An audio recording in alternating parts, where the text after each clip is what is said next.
তো আমরা অলরেডি হচ্ছে যেসব জিনিসপত্র আমরা আসলে কোনো ম্যাথ দেখি নাই চ্যাপ্টার এখন পর্যন্ত। আমরা যেটা দেখছি পুরোপুরি ইন্ট্রোডাক্টরি কথাবার্তা।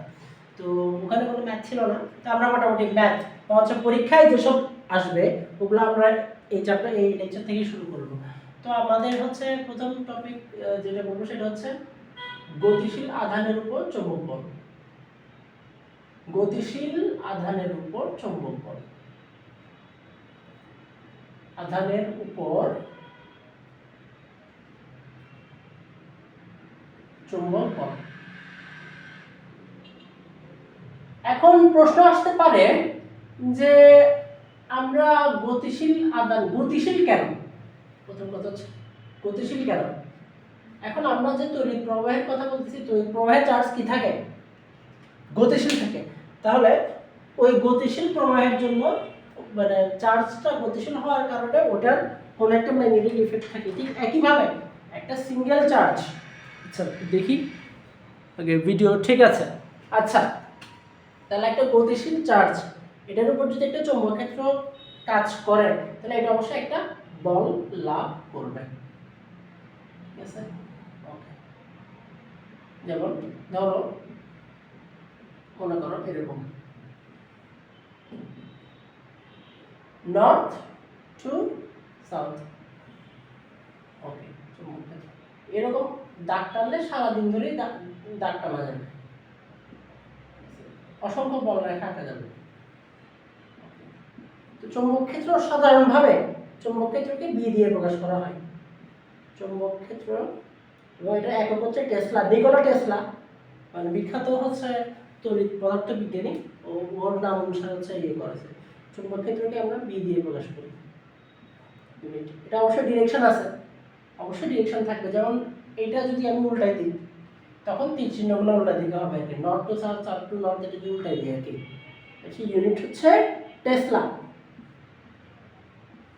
আর আরেকটা একক হচ্ছে গাউস।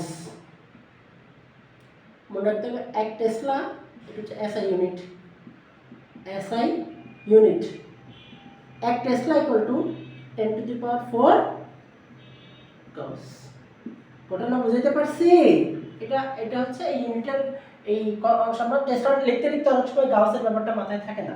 আচ্ছা তাহলে এখন আমাদের এখানে বলটা কিভাবে হিসাব করব? বলটা হিসাব একদম সহজ। দেখো ধরো একটা কিউ চার্জ, এটা একটা সার্টেন বেগে যাচ্ছে, ঠিক আছে। ধরো চৌম্বক ক্ষেত্রের ডিরেকশন এরকম, চৌম্বক ক্ষেত্রের ডিরেকশন বিভিন্ন দিকে হইতে পারে, ঠিক আছে। তাহলে এটা এটার গতিকে ইন্টারাপ্ট করবে, ঠিক আছে। তাহলে এখন চৌম্বক বলের basic formula Fm equal to q v cross b। এটা হচ্ছে নরমাল ফর্মুলা। তুমি বলতে পারো যে ভাইয়া b ক্রস v হয় না কেন, v আগে কেন?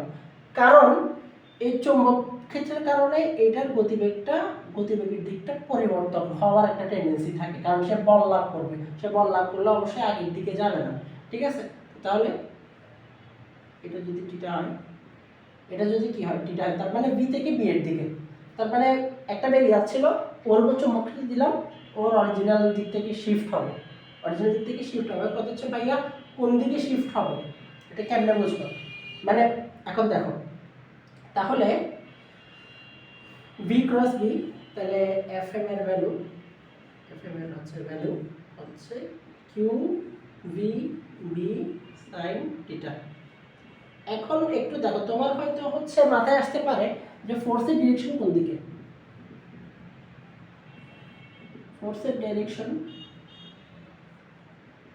এটা ভি ক্রস বি এর দিকে হবে যদি কিউ পজিটিভ হয়।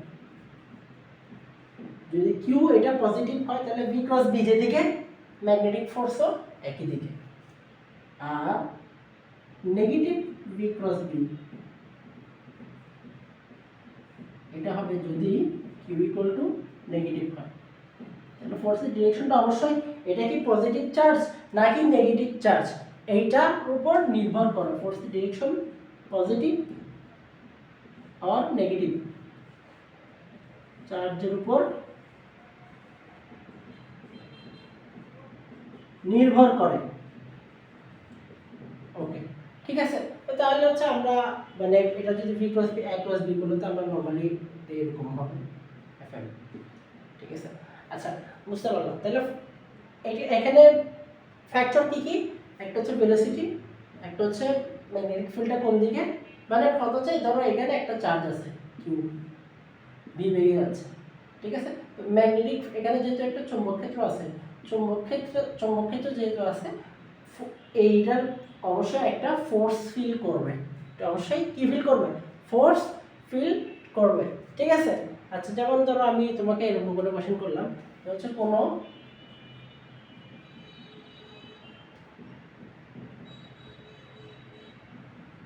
ইলেকট্রন এক্স অক্ষ বরাবর যাচ্ছে, এক্স এক্সিস বরাবর যাচ্ছে, এক্স এক্সিস বরাবর বলে তুমি আই বরাবর নিবা, ঋণাত্মক বললে মাইনাস আই বরাবর ধাবমান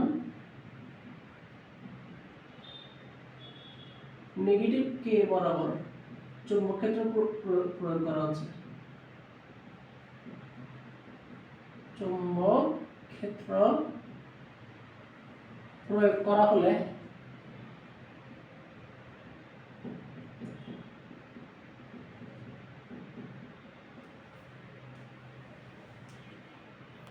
আমি দেখতেছি ভিডিও ঠিক আছে কিনা, ম্যাগনেটিক ফোর্সের কোন দিকে হবে, এফএম কোন দিকে কাজ করবে।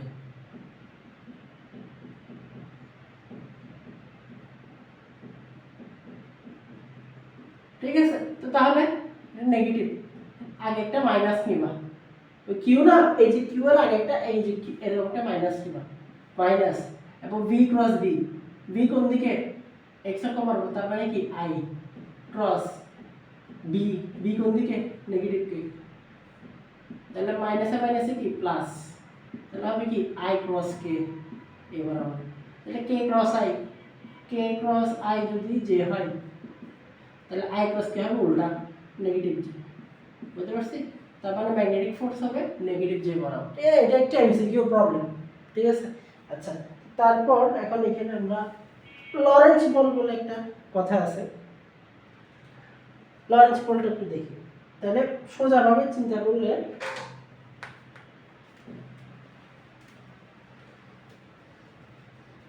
এখানে আমাদের এখানে হ্যান্ডরিটেন লেকচার আছে, ওখান থেকে আমরা একটু দেখি এখানে এরপর কি আছে। এরপর হচ্ছে ফ্লেমিং এর বাম হস্ত নিয়ম বলেই গেছি, এটা হচ্ছে চৌম্বক ক্ষেত্রের দরুন গতিশীল চার্জের উপর বল রিঅ্যাকশন বের করার জন্য আমরা ইয়ে করি। ঠিক আছে, left hand rule,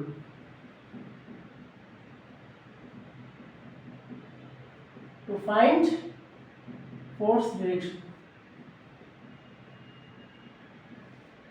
direction.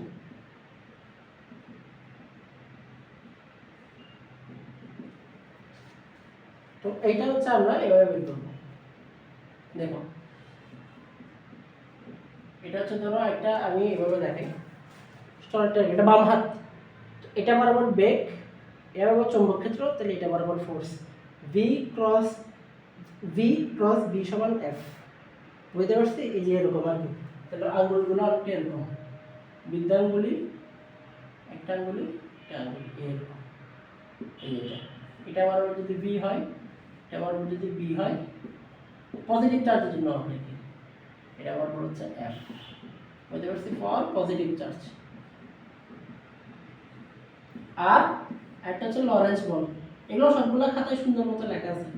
Lawrence বল হচ্ছে একই সাথে যদি চৌম্বক ক্ষেত্র এবং তড়িৎ ক্ষেত্র দুটোই থাকে, তো এই ক্ষেত্রে মোট বল, লরেন্স বল ই এবং বি একই সাথে বিদ্যমান থাকলে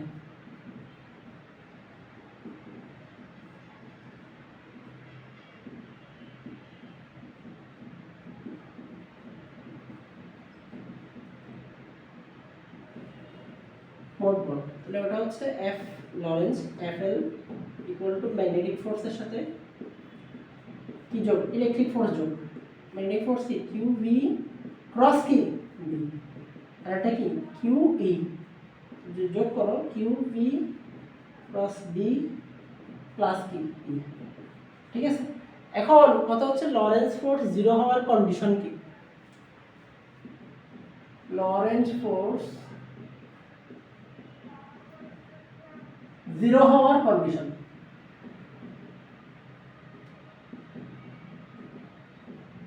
এটা হচ্ছে এটা 0 এটা 0 হইতে হবে, তার মানে এটা 0 মানে কিউ তো 0 হইতে পারবে না, 0 হবে কোনটা এটা b cross b plus e equal to 0, তাহলে e equal to negative b cross b, তো নেগেটিভ b ক্রস b মানে কি b ক্রস v, তার মানে কোনো চৌম্বক ক্ষেত্র তড়িৎ ক্ষেত্র একসাথে থাকলে যদি এইটা এনশিওর হয়, এটা এনশিওর হয়, তার মানে হচ্ছে লরেন্জ ফোর্স 0 হবে। বইয়ে নাই, বইয়ে লরেন্জ ফোর্সের কন্ডিশন দেওয়া আছে, তো আমি এটা থেকে এক্সট্রা একটা প্রবলেম বের করলাম, লরেন্জ ফোর্স 0 হওয়ার কন্ডিশন।